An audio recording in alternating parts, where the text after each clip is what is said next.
क्या ध्यान कर्म को जलाता है? जी हाँ, लेकिन पहले ये समझते हैं कि कर्म को ध्यान द्वारा जलाने का मतलब क्या है। सबसे पहले हम लंबे समय तक ध्यान लगाकर धीरे धीरे अपनी मानसिक अशुद्धियों और आदतों के पैटर्न के बारे में जागरूक होते हैं। दूसरे शब्दों में, हम अपनी सोच की गुणवत्ता और जिस नकारात्मक मानसिक कंडीशनिंग के साथ जीते हैं, उसके प्रति जागरूक होते हैं।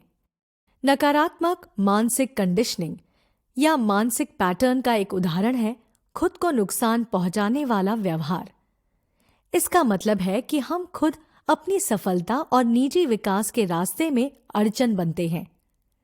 ये बेहद दुर्भाग्यपूर्ण है, लेकिन एक बहुत ही आम नकारात्मक कंडीशनिंग पैटर्न है जो हम खुद में और अपने आसपास के लोगों में देखते हैं।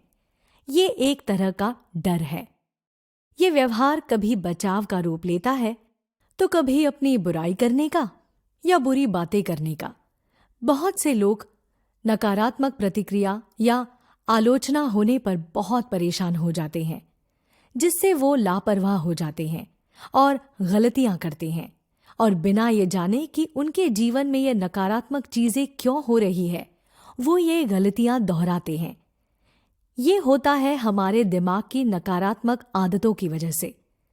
हम इसे अपने कर्म कह सकते हैं, क्योंकि इन्हें हमने ही बनाया है। एक बार हम अपनी अशुद्धियों के प्रति जागरूक हो जाते हैं, तो हमारे लिए खुद को अच्छे के लिए बदलना बेहद स्वाभाविक है। ये बदलाव सबसे पहले हमारे सोचने और महसूस करने के तरीके में होता है। उसके बाद ये हमारा अपने और दूसरों के प्रति व्यवहार में दिखता है। ये सिर्फ अपने पुरान कर्मों को जलाने का तरीका नहीं, बल्कि अपने आज और आने वाले कल को अशुद्धियों से बचाने का तरीका भी है। इसे आगे जानते हैं। दो तरह के लोग होते हैं। पहले वाले, मान लीजिए कि कोई क्विक सैंड में रहता है, ये सोचकर कि वो मडबात ले रहा है।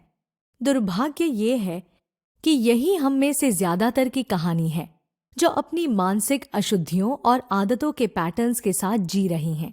हालांकि जैसे ही हम ईमानदारी से इन बुरी मानसिक स्थितियों और आदतों को पहचानने और ठीक करने की कोशिश करते हैं, तो हमें सच दिखाई देने लगता है और हम अपने जीवन को बदलने की कोशिश करते हैं। दूसरी तरह वाले, मान लीजिए कि कोई गंदगी या गटर में रहना पसंद कर रहा है। उदाहरण के लिए, एक सूअर वो जीव है जिसे गंदगी में रहना पसंद है। गंदगी पसंद करना उसका सहज स्वभाव है। जब हम अपने अंदर कुछ नकारात्मक मानसिक आदतों को बढ़ावा देते हैं, तो हम अंततः एक ऐसे व्यक्ति में बदल जाते हैं जो मानसिक अशुद्धियों के साथ जीना चाहता है, साथ ही अपने आसपास को गंदा करता है। उदाहरण के लिए, एक बुरा व्यक्ति इस श्रेणी में आएगा और माफी मांगकर या सजा भुगतकर खुद को बदलेगा नहीं। ताकि आपका दिमाग आपको नीचा न दिखा सके, आपको अपने दिमाग में चल रहे ऑटोमेटिक नकारात्मक विचारों को बदलना होगा। शुरुआत में तो ये नदी के बहाव के खिलाफ तैरने जैसा लगेगा, लेकिन मेरा यकीन कीजिए कि दृढ़ता और वक्त के साथ ये किया जा सकता है। आप इस अभ्यास को अपने जीवन में सकारात्मक कर्म के पॉइंट्स जोड़ना भी कह सकते हैं। विपश्यना सचेतन ध्यान बन जाती है। यह ध्यान की एक शानदार तकनीक है। dhamma.org पर जाकर आप इसके बारे में और जान सकते हैं। ये एक तकनीक आपको अपने विचारों को देखना सिखाती है और साथ ही जाने दे वाले दृष्टिकोण का अभ्यास करने में मदद करती है।